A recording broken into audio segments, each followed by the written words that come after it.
Well, hey guys, and welcome to the Quad City Podcast. My name's Corey, and we're glad that you're here with us today. On this week's podcast, Ken, Anthony, and myself are going to be talking through Ken's message from this last Sunday. If you haven't had the chance to listen to this Sunday's message, then I encourage you to pause this podcast here and go listen to that message. It's going to help this conversation make more sense to you. And just a quick update for everyone listening. Our teams from Romania and Mexico are back home and safe. The trips sound like they were a huge success, so thank you to everyone who was praying for those trips these past few weeks. Well, with that being said, we hope you enjoy this conversation.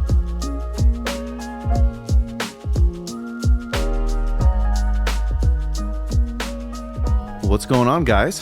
How you doing? Hey, Corey. Is this the Happy Monday spot of the podcast? Apparently so. That's my seat. Hey, happy Monday. That's Monday. right. You're sitting in the skipper's seat. Yeah. Well, you can tell we've really given up on the podcast at this point because we got Anthony and Corey once again, and then we replaced Josh from last week with Ken. Going downhill. That's right. We're going downhill fast. Yes. Very fast. Yes. But given that it is March, towards the end of March here, I think you guys might know where I'm going. How is everyone's bracket doing for March Madness? Anybody else do a bracket? Nope. I usually do. Not this year. I'm just too behind. I'm just focusing on baseball. Opening day is coming. And then the NFL draft. I get excited about that. It's fun to Are you focusing follow. on baseball or like PV Little League T-ball? Good question. Opening day. Both. Which one? I'm Okay. ready for the Angels opening day, but then also all those little sluggers in T-ball. Nice. I did not do a bracket this year. You know, I used to run a pool in high school for Okay. a bracket. I would put all the cans and all the names of the teams in a can, and people would pay $3, reach in, pull out the name, and if your team wins, you get the pot.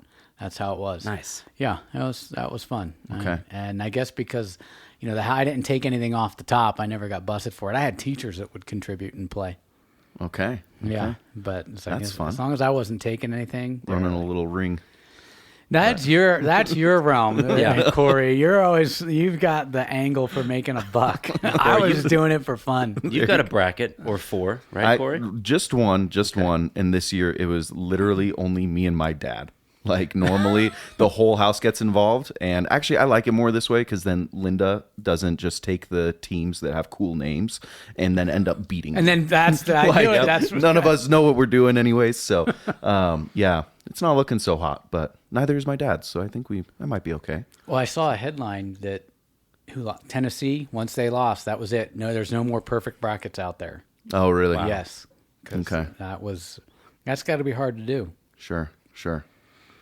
So you're out watching March Madness. Does anybody pay attention to Matt Madness? Yeah, here we go. Yep. Anyone? Anyone? This is No. my first day hearing about this.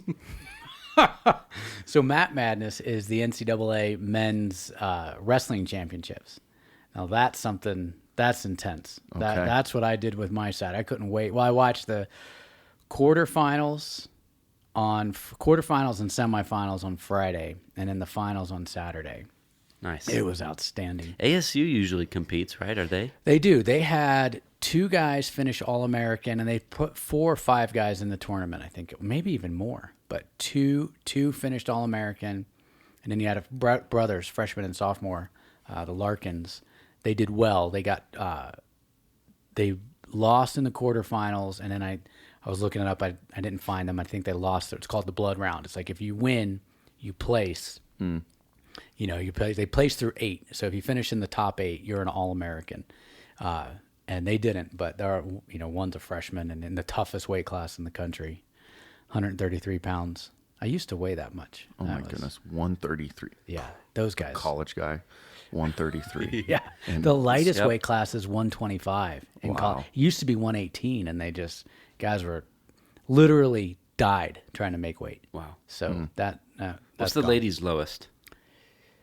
I believe it's 110 at college. There might be 103. But the girl that won 110 is from Tucson. She won. Oh, wow. Yeah, she went to Sunnyside High School, and she won it this year. She's a hammer. She won the state championship in the boys bracket. She beat all the boys in high school her senior year. Oof. Yep. Wow. Yeah. So that's- imagine being the murderer's row, undefeated. boy. She cleaned up. Yep. Yeah. Gotcha. Well, for those of you who don't know, Ken's obviously a pretty big wrestling fan. You coach wrestling too, correct? I volunteer as Okay. I'm a volunteer coach, and I'm there really to help the rookies and the new guys. There's plenty of kids in that room that would just thump me. Okay. My daughter included, if it wasn't a weight advantage. Yeah. She's I know you wouldn't just brag about your daughter on your own, but Sure she's a would. pretty big deal right now. She's been doing pretty well, right? Yeah, she is. She took second in states this past year, awesome. which is great. And so she's wrestled now for 2 years. There's 3 seasons and 2 years. And she's qualified for states and each year, and she's placed the last 2, fourth and second. And now she'll go into her senior year, and we'll see how she does. She's having a ball. Okay. Yeah, Gotcha. good times. Well, now you know if your bracket is toast, you can head over to the Mat Madness. Well, it's apparently. over now. So- It's oh, over. okay, You missed okay. it. You Dang. You missed it. And you want to talk about too bad. dominance. So there's 11 weight classes. Penn State had 4 or 5. I think 4. Yeah, they had 4 champs. They had 6 guys went to the finals, and 4 of them won. And then Oklahoma State put 4 guys in the finals, and 3 of them won. 2 were freshmen, one of which actually at 133. No, I'm sorry, at 141. He went to he went to Sunnyside, Tucson, same Wow. as the girl that you had asked about in the girls wrestling. Say that school, Sunnyside, puts out. So anyway, between Penn State and Oklahoma State, they had 7 of 11 championships. Man. And yeah, power, just Okay. unbelievable. So, Gotcha. yeah. Well, cool. I'm sure everybody Well, is enjoying this banter. Yeah. Oh, yeah.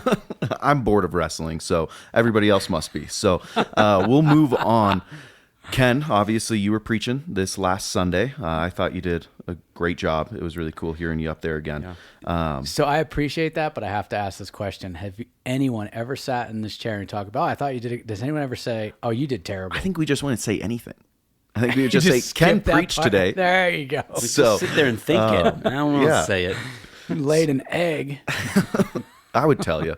Maybe not in front of all these people. But, Right. Yeah, both of them. So, but anyways, if you would have had a little bit more time, is there anything that you would have enjoyed to dive into a little bit more? Oh, for sure. And it was tough just to get everything in the time limit. So there's 2 things. I think one, let's just save it for the end, because that I think would be an appropriate fit. Yep. It'll either, so here's what we could do for the end. It's either we can just play the thing, or maybe it would be a link in the podcast notes. I don't know how this is going to get in Somebody who knows what to do can figure that there. out. That's right. And it is not me. Not in this room. Now, what would have been really cool, but it would have taken us out of the text. It would have been the context, the cultural context of what it means to be a disciple.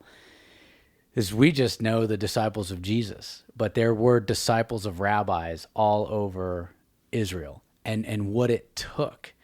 So I think we don't realize how big of a deal it is for Jesus to call people to be his disciple. So how do you become a disciple of a rabbi in first century Israel? Well, it started with their education system. So your elementary school years, so to call it 5 to 9 years old, they called that Bet Sefer, Sefer. I'm not quite sure how you pronounce that. And do you want to know what you had to memorize in your elementary school years? The Old Testament. The Torah. The first 5 books, they had to have it committed to memory. No chapter breaks, no verses, just scrolls that you didn't have at home to read and memorize. So in your elementary school years, you come out of that having memorized the Torah. We're not talking about Genesis. We're talking about also Exodus, Leviticus. Yep. Like Numbers Deuteronomy. and Deuteronomy. Yep. 5 large books of the Bible. Lots and lots of content. I'm 51 and I don't have any of them memorized, much less all of them memerized at 9 years old. And then if you continued beyond that, then you would go, so kind of middle school, 10 to 13 years old, you had to memorize the rest of it. Wow. And no, that's not, I'm sorry, not memorize, but probably committed to memory. Like if Corey said to me, started quoting a passage from anywhere in the Old Testament, like 1 Samuel, far be it from me to, and then the expectation would be to pick up the quote and be able to finish it, which would be to sin against God by failing to pray for you. I think it's 1 Samuel 7. I could be wrong on that. So at 13 years old, you should be able to do that. That baffles me. And then, unless you get to be a disciple of a rabbi, you're done. That's it. So at 13, 12, 14, right into those puberty years, that's the bet midrash. And so by the time you're done that piece of the education, you've got the Torah memorized and an incredible working knowledge of all of what we would call the Old Testament, all of it. And then if you wanted to be a disciple of a rabbi, they didn't invite you.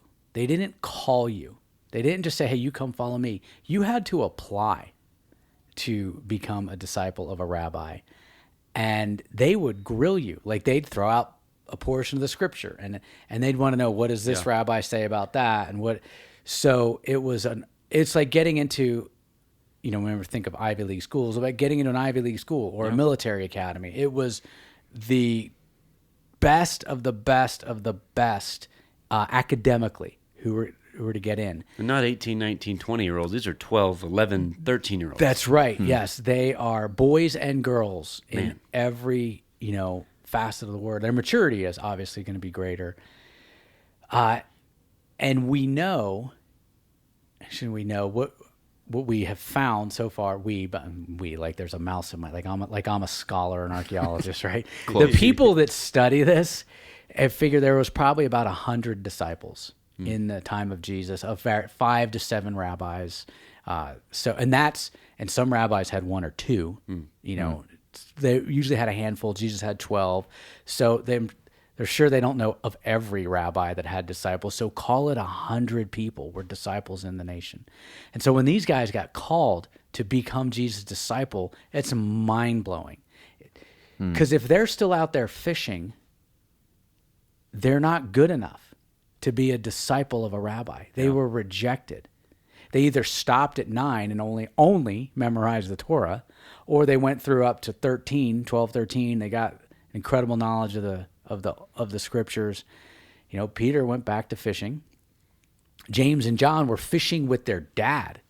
So they haven't had their bar mitzvah, right? So they're just kids. They're like 10, 11, 12 probably. They're young. Yeah. And they probably weren't, quote unquote, good enough to do the bet midrash, that second section. So when you get, hey, come follow me, you'll fish for people. I'll make you fishers of men. Like what an invitation.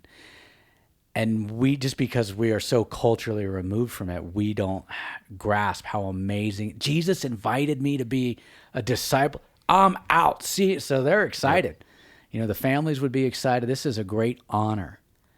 And man, we kind of put Jesus on trial. Like, oh, why would what's he got for me? And that touches on a phrase you said in the message.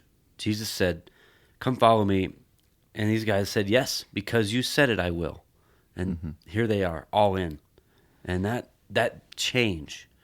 Well, I'm sitting here thinking, when I was 12, I was just trying to play Madden and eat Pop-Tarts and punch my brother. And not thinking of something as big and as mighty as a call as that. Yeah, the level of maturity is off the chart. And to compare, when you have that understanding of what it meant to be a disciple, to compare the disciples of it is crazy, the honor. That's something I never thought, I never recognized what an honor it would have been to be called to be asked to be a disciple of a rabbi. Yeah. Because that is, you laying that out, it makes it a whole different perspective. Right. And you went off to Bible college and think of the work that took at 19, 20, 21 years old, much less doing this as a child. Mm-hmm. I would have loved to have been able to talk about that, but I think it would have just taken too much to explain it. There's so much in the text that I just, our goal is application, and this would have been useful information, but it would have just taken too much of the time. Yeah. Yeah. So Well, Anthony, I know you were in the room, at least one of the services yesterday in PV. What stuck with you walking out of there? Yeah, in the beginning, Ken teed off with a couple big questions. One of them was, could anyone identify you as a Jesus follower? Would anyone say that Jesus is king of your life? And then you talked about fathers and sons and kids.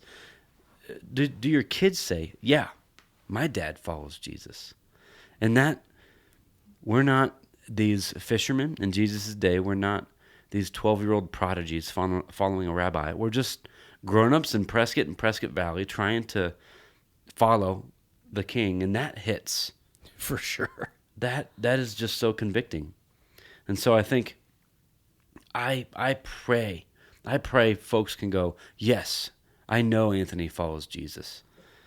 And if they don't, I'm in trouble.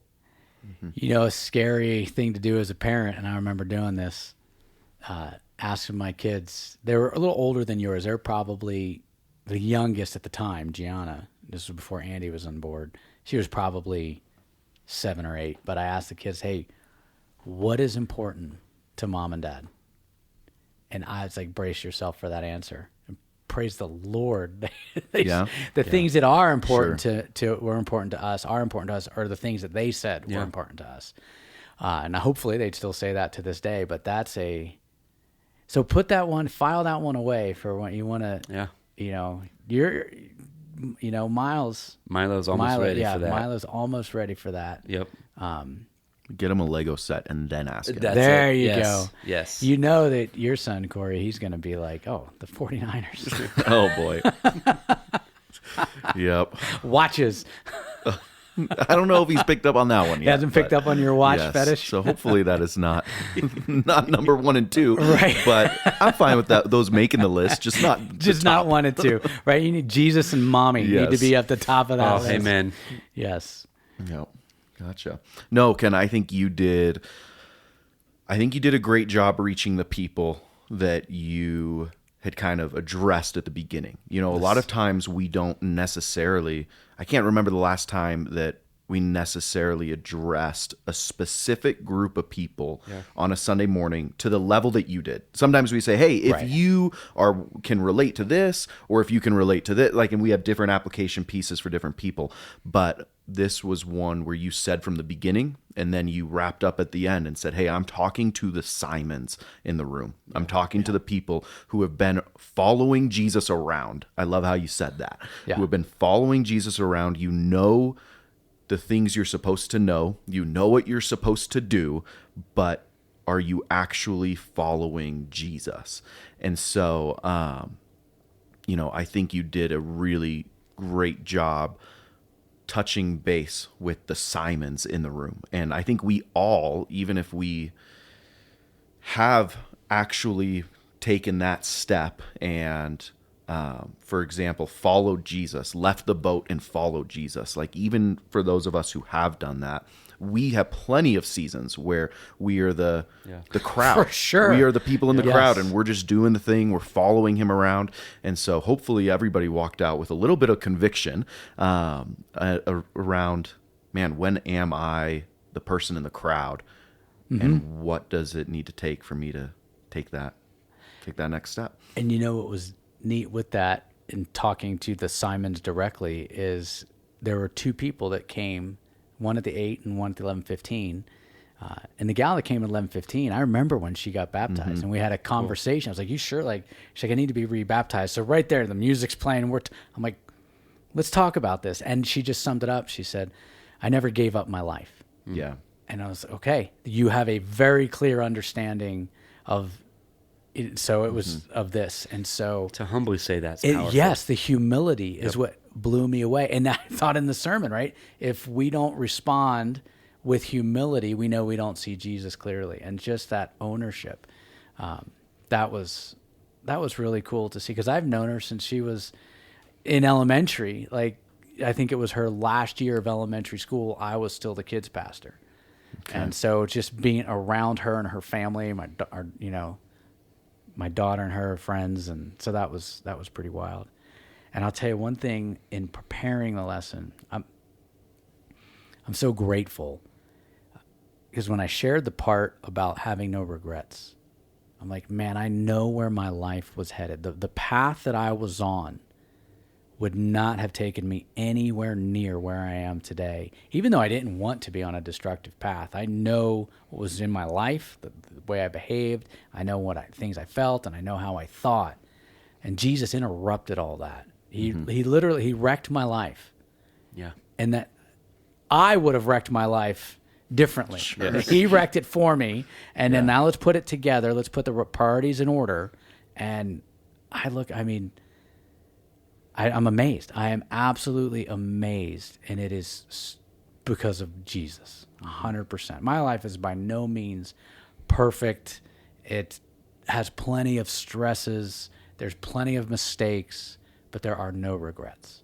Yeah. What a gift. And that is a powerful thing to be able to look back and say, I don't regret saying yes to Jesus. Yes. Like, and I know, like, just knowing you, like, we all obviously at some point saying yes to Jesus is going to be more difficult than saying no to Jesus. I know you personally, and I know of some of the ways that saying yes to Jesus has made your life drastically more difficult. Sure. And to be able to look at that and still say, gosh, I do not regret it because it was yes to Jesus. I'm sure there's plenty of regrets when you said no to Jesus. But even the yeses that are so difficult are worth it. Yeah. And you got to be humble, because there's, Lord willing and the creek don't rise. There's still plenty of miles in front of me, and I could still make decisions that are regretful. Yes. Sure. It's like there's no guarantees.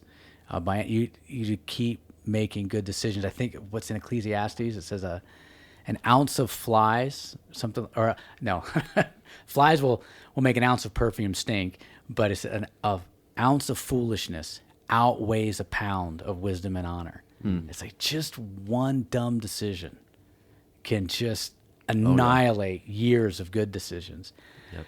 And I know in and of myself, I will not always make good decisions. I won't always make good decisions as a follower of Jesus. Yep. Jesus will always make the good decision. All I need to know is I can trust him, and I'll do it his way. Mm-hmm. And if in those moments, if you can have the humility to say, because you say so, that's what has spared me from regret. Is okay, you said so, I'm going to do it.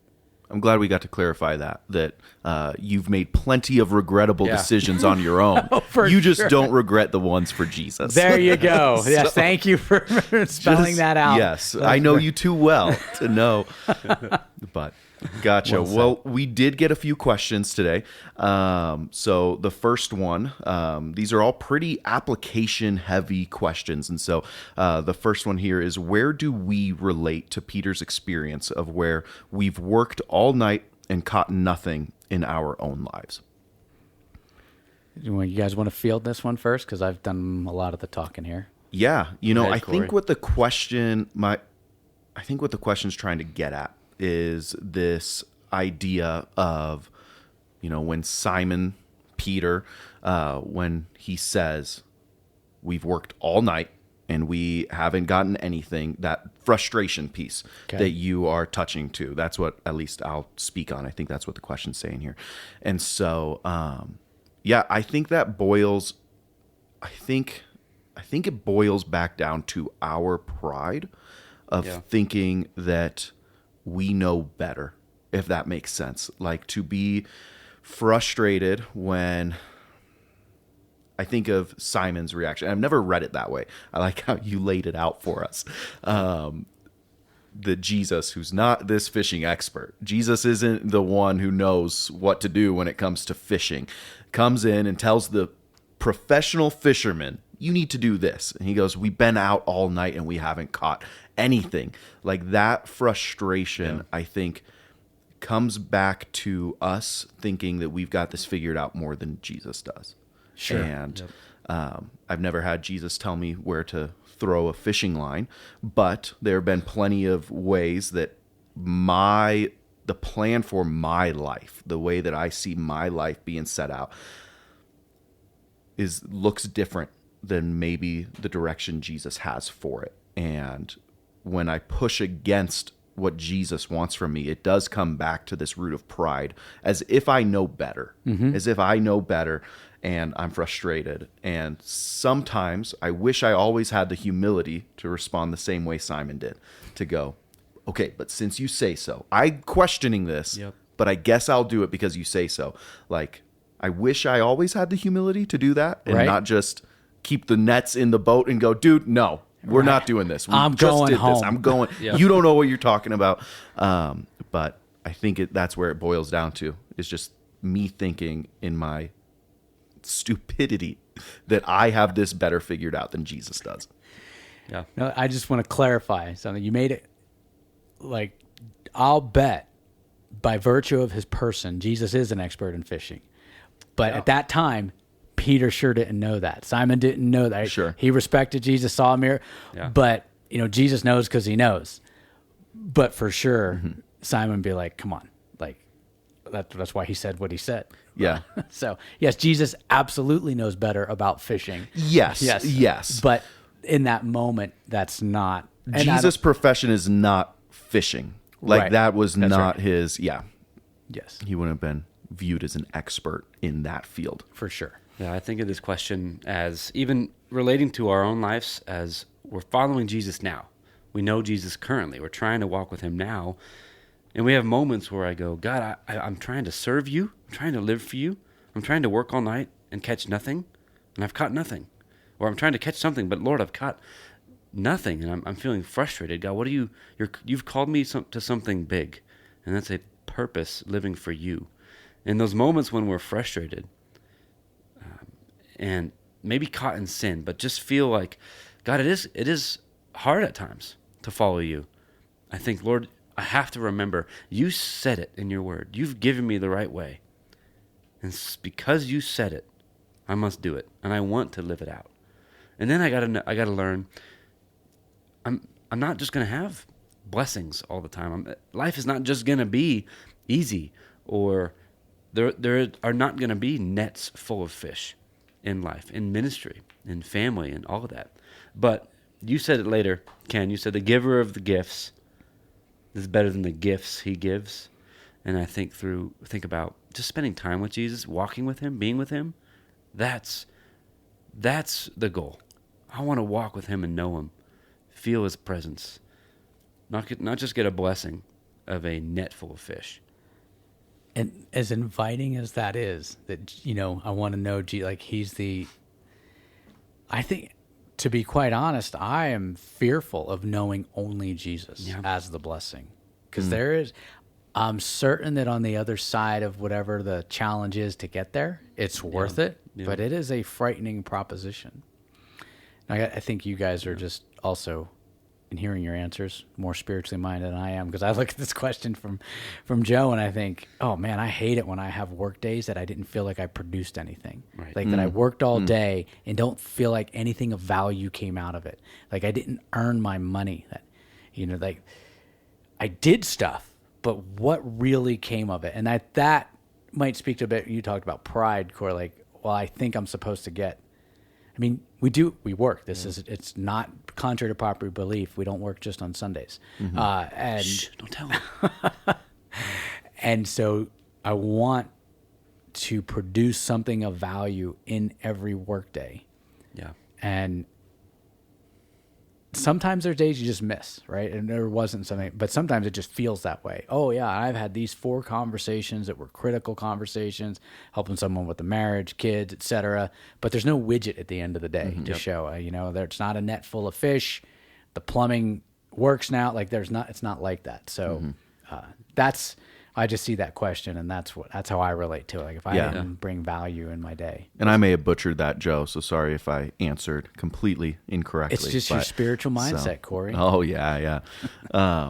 Okay, well, on to the next question, also from Joe. How does following Jesus change the way we see our everyday work and purpose?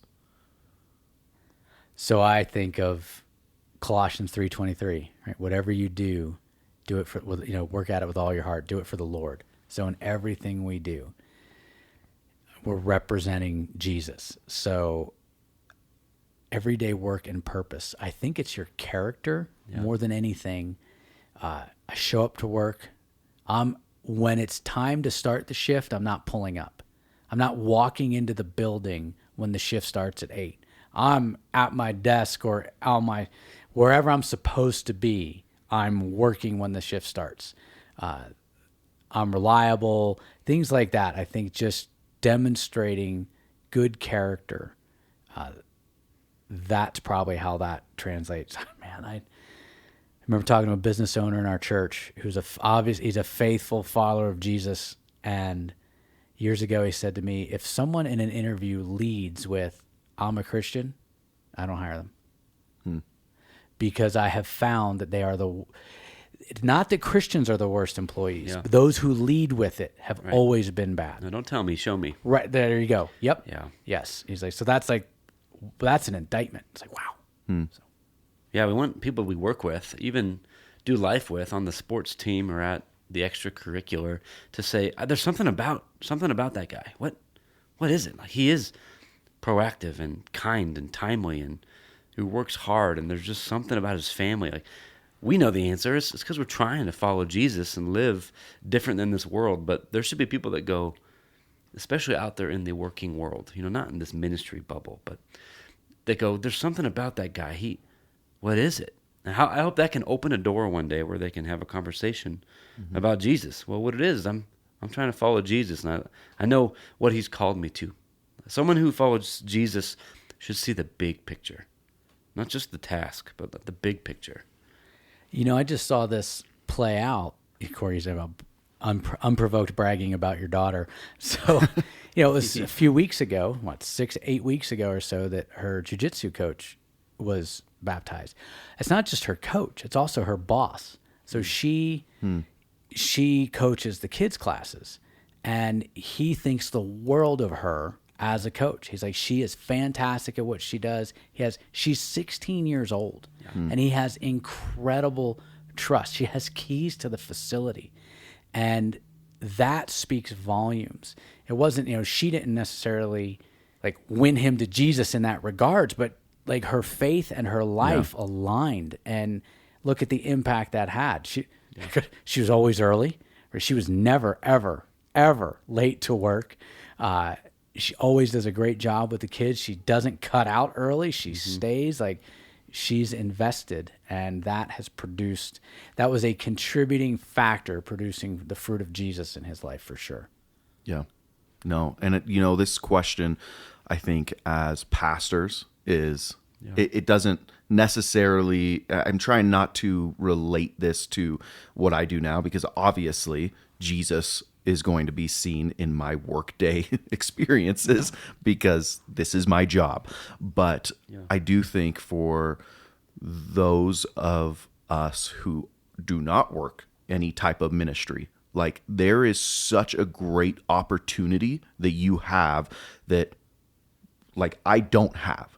And that's being surrounded 8 to 5 with people who don't know Jesus. Yep. Even the people who I work with not my fellow employees, but the people who come in who maybe don't know Jesus, well, usually they are the one that started the conversation of, okay, I need to meet with a pastor. We need to start pursuing this. The opportunity that God has placed our people in, when just the 8 to 5 job or whatever, 9 to 5, I think is, I keep saying 8 to 5 like a weirdo, but no, I think you're right. Cause if you get an hour lunch, there we go. 9 to, so, but anyways, God has given you an opportunity that, that is hard to come by, for someone for me, it's a lot harder to surround myself with people who don't know Jesus, because 40 plus hours a week, I'm around the people I work with. They sure better know Jesus. And so just reminding yourself that your job, this is an opportunity God has placed in front of you to do his work, to expand his kingdom, to show his love to people. To that end, Corey, I can't remember the name of the author. There's a great book, especially if you're in the workplace still. It's called Marketplace Christianity. And that's the entire premise of the book, is to, maybe we could put a link for that in the show. I don't know how that works, but that was a great book. And I had shared it with a pastor friend years ago, and he said, on our midweek service, I'm going to teach this to my congregation. And he did. Like, in the marketplace, we should be representing Jesus. Yeah, there's an opportunity. That's the biggest one. It is a downside of being in vocational ministry is that you are constantly surrounded by it's harder to fish, that's counterintuitive. Yeah. But you're like in an empty pond all day. There's no fish in this pond. For sure. Yeah. When we talk about finding your one, like, it can be difficult. Now, I am from here, and I know people who are still here who have kind of, without calling them my one, has been my one since high school, middle school. But I think of, for somebody who came from Southern California, like Anthony here, that's a whole lot harder to find those relationships. So sometimes that ask to find your one can be a whole lot easier if you are not employed by anything, any ministry, any church, anything like that. Yeah. So, and I think in the marketplace too, we need good Jesus followers in every sector. We need bricklayers who love the Lord. We need nurses who love the Lord, lawyers, and all of that. And so it's every time I chat with someone, or they're younger and they're asking, what do I do? How come? Why should I go into the army? How am I going to tell people about Jesus in the army? And I'm like, you just said it. Right. You're going to do it by how you live and what you say, and do it with pride that you love the Lord. And so I try to encourage that. There's another good book I like, especially when I was working in the marketplace before ministry. It's called Know Your Why by Ken Costa, and it's all about that God's placed you in that place to do it for His glory and show people you love Jesus by the work you do and the words you say. So that's huge. I'd say, no, absolutely. And just view it as an opportunity from God and take advantage of it. So, well said. But, that's like a mic drop moment. Corey. Yep. So mic drop into the next question then. This will be our last question today, but Joe also asks, if Jesus asked us to put out into deep water today, what might that look like, and what might be holding us back? That's a good question. That's like a philosophical kind of question, I think. that's Deep. That's like a rabbinic, midrashic kind of way to use the text. I kind of read it as Joe on the podcast, right? Like, to answer his questions. That is like waxing philosophical right there for sure. I kind of see it as having faith that God's in control. He's got you, and He's placed you in the spot you're in. Like, hey, go out into the deep water. That's going to be scary, but I've got you. Hey, you do need to move your family. Hey, you do need to take that job. Hey, you shouldn't take that job. Hey, you shouldn't marry that person. Hey, you should reconcile with your ex-wife. Or whatever God's calling us to. It's like, hey, take that step because I'm with you. And this life isn't just about comfort. And that's the deep waters everywhere. Yeah, that's where the fish are. That was why He went out to go into deep waters, right? Yep. Like, that's where the fish are. So maybe in a practical sense, you've got to put yourself where the people are in order to reach the people. But that can't be the last question. You skipped one that I think is very relevant. I did. I just know we're running out, and I wouldn't want to listen to Ken talk for this long if I was a listener. So, preach that. No, I'll go back and I can get that one. Actually, I think it kind of ties into this next piece that I'm going to say is, I think throwing the net into the deep water is one thing. I think what would have been even more difficult for Simon is the leaving the catch behind. Yeah. Like, it was obviously an inconvenience for him. He was working all day, all night.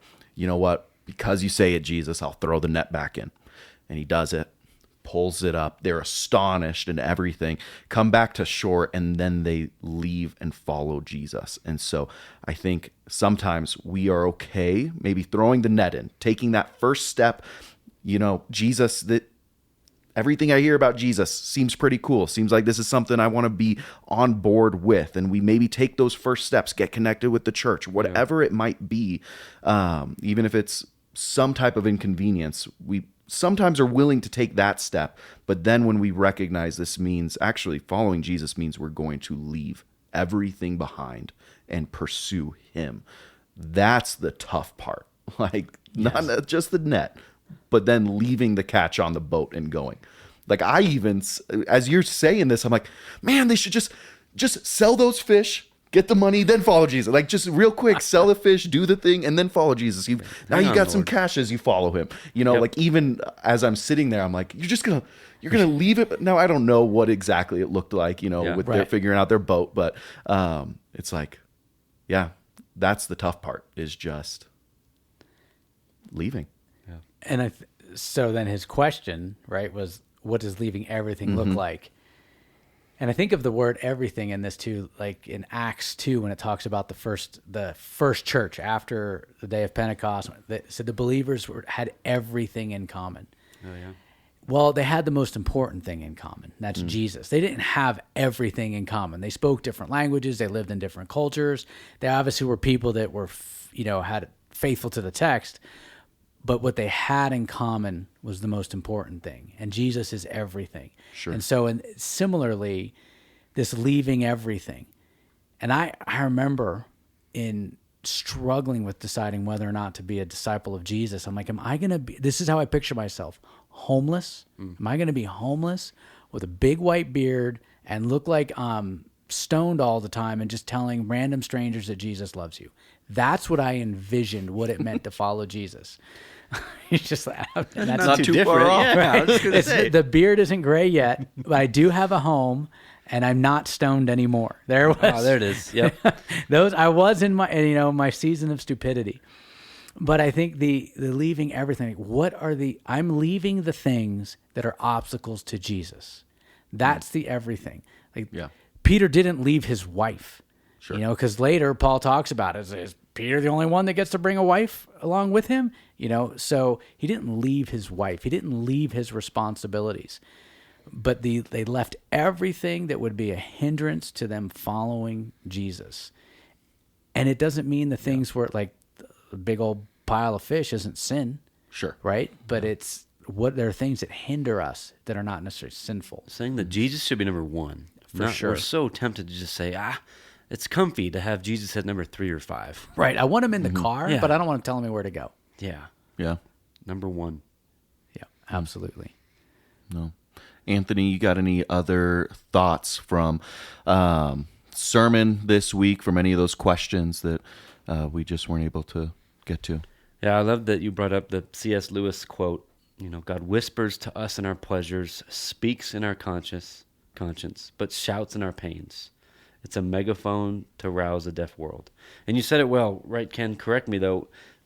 The whispers and the speaking, we can stop there. That's right. We don't need to wait for the shouting to come. Yes. Now life will provide its own shouting. I don't think that God necessarily, there may be times where he introduces the pain, or life has painful and that's his megaphone to rouse the deaf world. Yeah. So if this is this the wrap up part? Yeah, that we're doing? yeah. Okay. I know you had that one other thing that yes. when we asked if there was anything else, can you? I near the very end, I rattled off like 8 passages about Jesus, and there's this pastor S.M. Lockridge. Supposedly, it means Shadrach, Meshach, Lockridge. Like that's his name, and he has there's an excerpt of a sermon. And it's called That's My King. And he just goes through, you could tell he's paraphrasing scripture throughout. He's describing Jesus. And it's simply amazing. And I would have loved to have played it, but we just didn't have the time for it. And if I tried to do it, it would not have done it any justice. I've got it saved on a playlist just so I can hear the reminders of who Jesus is. It's wonderful. Yeah, that's awesome. Well, thank you guys for tuning in with us today. We'll see you on Sunday. Yes, thank you. Hasta luego. I wonder, do you know him? My king is a sovereign king. No means of measure can define his limitless love. He's enduringly strong. He's entirely sincere. He's eternally steadfast. He's immortally graceful. He's imperially powerful. He's impartially merciful.